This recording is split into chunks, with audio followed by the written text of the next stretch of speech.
This is a drawing from 7 years ago, where at the age of 12 and in the height of my H2O just add water obsession, I started to gravitate towards drawing original characters like this mermaid.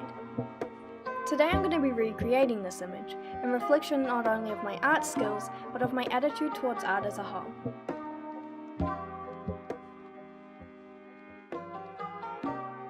There's always a certain point where you start second-guessing yourself and your skills. And there's a preconceived notion that any creative practice is only for those with talent. Why should I draw if I'm not even good at it? The truth of the matter is that anyone can draw, but it's a matter of having the self-discipline and will to make it a habit. Drawing, like many other practices, dancing, singing, writing, public speaking, are all developable skills.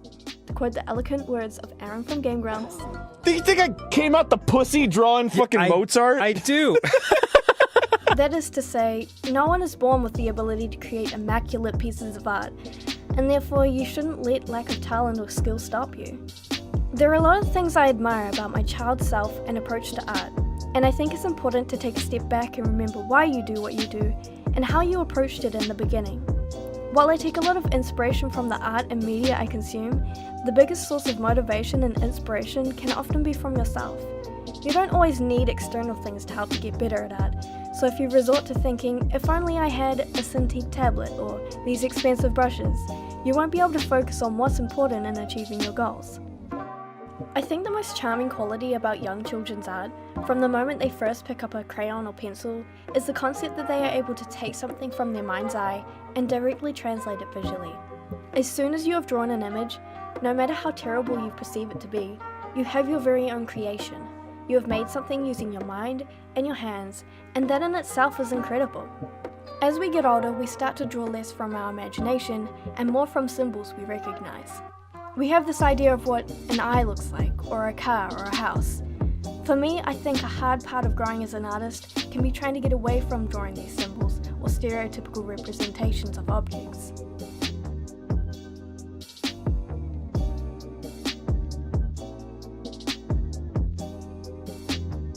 In this day and age, the internet has opened so many new doors for expressing yourself and getting your work into the world.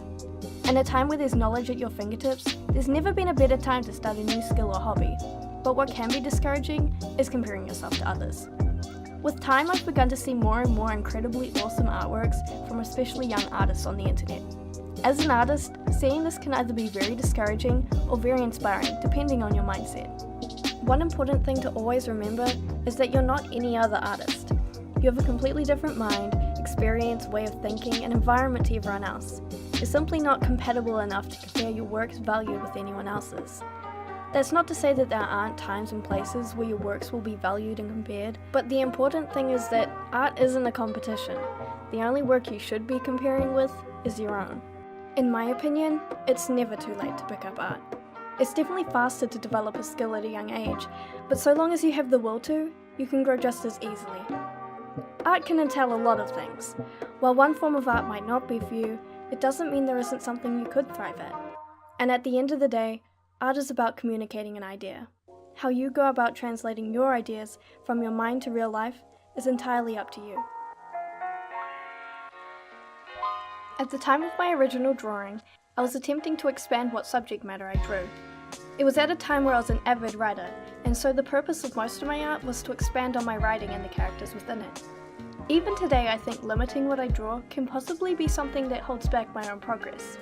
After all, it's not just about how much time you spend practicing, but what it is that you're practicing.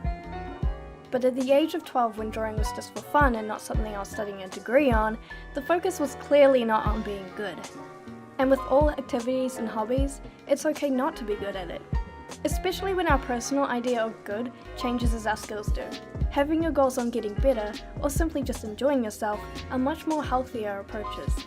Exploring outside of your comfort zone is always an interesting learning experience, but at the end of the day, you get to steer your own creative direction. Your art will take you wherever you want it to go.